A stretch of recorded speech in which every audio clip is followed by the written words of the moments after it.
అప్పుల బాధలు వెంటాడుతున్నాయా? అయితే 6 జేవిఆర్ వారి జాతిరత్నాలు ధరించండి. హలో అండి, అందరికీ నమస్కారం. నేను మీ కట్టా కార్తీక్. ఈరోజు పేపర్లు చూసి ప్రతి భారతీయుడు కూడా ఉద్వేగానికి లోనవుతాడు. ఎందుకంటే ఆపరేషన్ మహాదేవ్ పేరుతోటి పెహల్గాం ఉగ్రదాడిలో పాల్గొన్నటువంటి ఉగ్రవాద నాయకుణ్ణి సులేమాన్ని నిన్న భారత సైన్యాలు మట్టుబెట్టాయి. సులేమాన్తో పాటు ఇంకొక ముగ్గురు ఉగ్రవాదుల్ని మట్టుబెట్టాయి. నిన్నటి వరకు మొత్తం ముగ్గురు ఉగ్రవాదుల్ని ఖతం చేశాయి అనుకున్నాం. కానీ మొత్తం నలుగురు ఉగ్రవాదులు సులేమాన్తో కలిపి మొత్తం నలుగురు ఉగ్రవాదుల్ని ఖతం చేశాయి. నిజానికి వాళ్ళని మట్టుబెట్టింది మహాదేవ్ కొండల్లో కాబట్టి దానికి ఆపరేషన్ మహాదేవ్ అనేటువంటి నామకరణాన్ని చేయడం జరిగింది.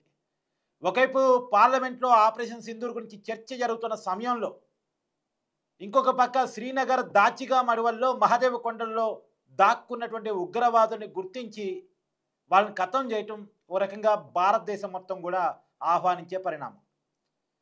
ఇప్పటివరకు మనకు ఒక బాధ ఉండిపోయింది. ఏప్రిల్ 22వ తారీఖు కాశ్మీర్లో పహల్గాం దాడి చేసి దాదాపు 26 మందిని మతం అడిగి మరీ ప్రైవేట్ పార్ట్స్ చెక్ చేసి మరీ అత్యంత దారుణంగా భార్యల ముందే భర్తలని మట్టుబెట్టారు, మతం అడిగి మరీ. దానికి ప్రతిగా మనం ఆపరేషన్ సింధూర్ నిర్వహించి ఈ ఉగ్రవాదులకి శిక్షణ రక్షణ ఎక్కడుందో గుర్తించి పీఓకేలో ఉన్నటువంటి 5 ఉగ్రవాద శిబిరాలని, పాకిస్తాన్లో ఉన్నటువంటి 4 ఉగ్రవాద శిబిరాలని, మొత్తం 9 ఉగ్రవాద శిబిరాలని వాళ్ళ దేశంలో పోయి మరీ కొట్టొచ్చాం. దాదాపు 100 మంది ఉగ్రవాదులని మట్టుబెట్టాం.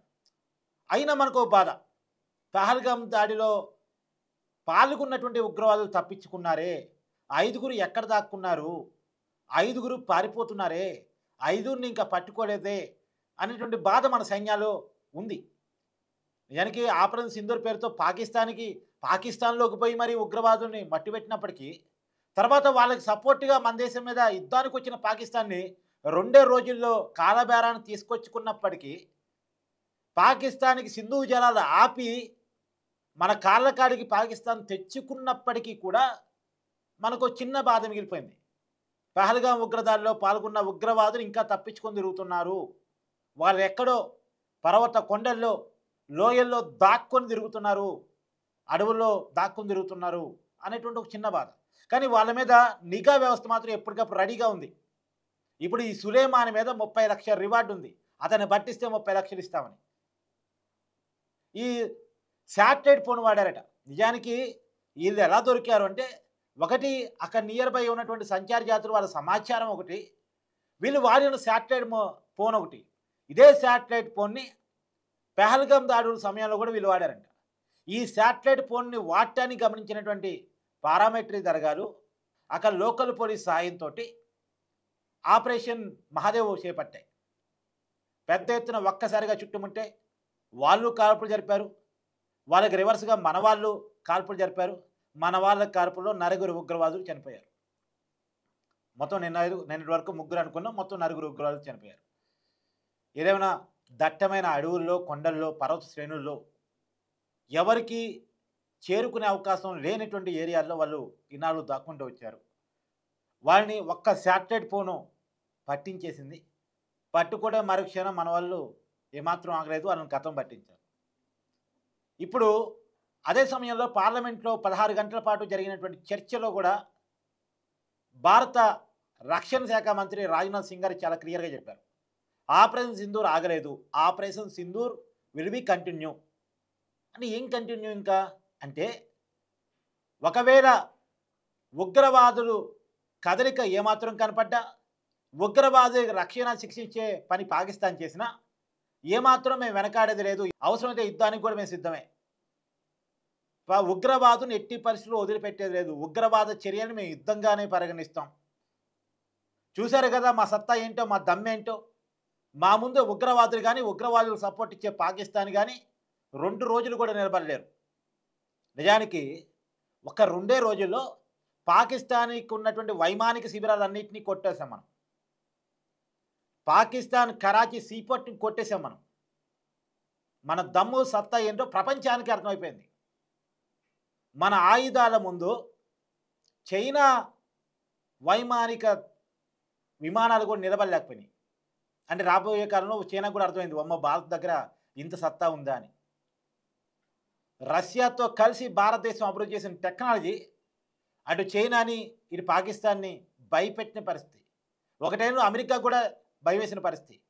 నిజానికి 2 రోజులకే యుద్ధం చేయలేక పాకిస్తాన్ అమెరికాను అప్రోచ్ అయింది. అమెరికా భారతదేశంతో కాలబేరానికి వెళ్ళమని సలహా ఇచ్చింది. మనతో పాకిస్తాన్ కాలబేరానికి వచ్చింది.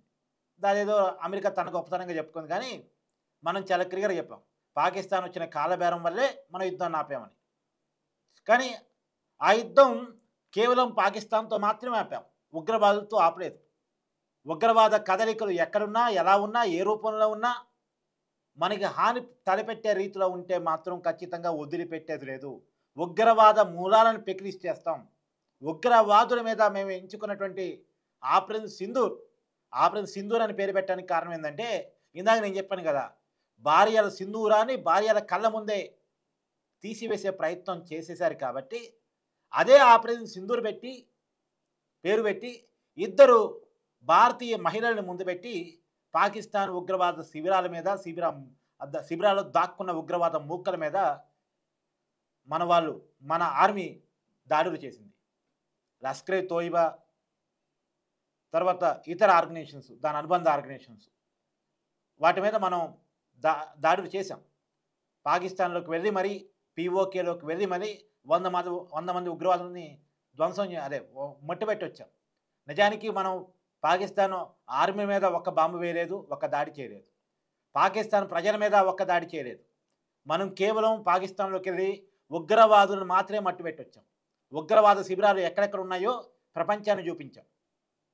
కానీ ఆ ఉగ్రవాదులకి జాతీయ జెండాలు కప్పి సెల్యూట్లు పలికి వాళ్ళ తరపున మన మీద దానికి వచ్చింది పాకిస్తాన్. అలా వచ్చినందుకు పాకిస్తాన్కి కూడా బుద్ధి చెప్పాం. ఇప్పుడు నిన్న పార్లమెంట్ సాక్షిగా మరోసారి అర్థమయ్యే వాళ్ళకి అర్థమయ్యేంతగా చాలా గట్టిగా ప్రపంచం మొత్తానికి వినపడేలా చెప్పాం.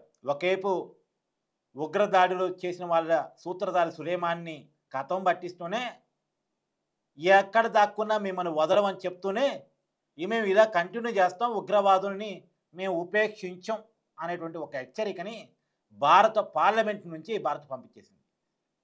మరి ఇక పాకిస్తాన్ దీన్ని అర్థం చేసుకొని ఇకనైనా ఉగ్రవాద స్వరూపాన్ని మానేసుకుంటే మంచిదేమో. కాకపోతే పాకిస్తాన్ బుద్ధి మారిద్దంటే బుద్ధి మారే దేశం అయితే కాదు. అనేక మార్లు మనం ఓడించి బుద్ధి చెప్పినా ఆ దేశానికి బుద్ధి రాలేదు. అదే స్వభావాన్ని, అదే స్వరూపాన్ని కంటిన్యూ చేసుకుంటూ పోతుంది. కాకపోతే ఇలా వెళితే పాకిస్తాన్ చాలా నష్టపోక తప్పదు. ఇలా పాకిస్తాన్ ఇలా అడుక్కునే పరిస్థితిలోకి రావటానికి, ఇంకొక దేశం మీద డిపెండ్ అయ్యి సామంత రాజ్యంగా బతకాల్సిన అవసరం రావటానికి, ఇవాళ అమెరికాకి లొంగిపోయి అమెరికాకు సామంత రాజ్యంగా పాకిస్తాన్ తయారు కావటానికి, పాకిస్తాన్లో ఇంటర్నల్ తిరుగుబాట్లకి కారణం ఆ దేశం పెంచి పోషిస్తున్న ఉగ్రవాదమైనటువంటి విషయాన్ని ఆ దేశం తెలుసుకోగలిగితే మంచిది. అయితే ఇంకొక కీలకమైన మాట, ఇవాళ పహల్గాం దాడిలో పాల్గొన్న సులేమాన్, ఎవరినైతే మనం ఇప్పుడు ఆపరేషన్ మాదేవ్లో కథం పట్టించామో, అతను పాకిస్తాన్ ఆర్మీలో పనిచేసిన వ్యక్తి అంట. పాకిస్తాన్ ఆర్మీలో పనిచేసి పాకిస్తాన్ ఆర్మీ నుంచి లష్కరే తోయిబాకి అట్రాక్ట్ అయ్యి లష్కరే తోయిబాలో పనిచేసి లష్కరే తోయిబా అనుబంధ ఆర్గనైజేషన్లో సభ్యుడిగా ఉండి మన పహల్గాం దాడికి సూత్రధారిగా మారాడు. మొత్తం సూత్రధారి ఇతనే, ఈ సులేమాన్ని మనం నిన్న ఆపరేషన్ మహదేవ్లో మన వాళ్ళు మట్టుబెట్టారు.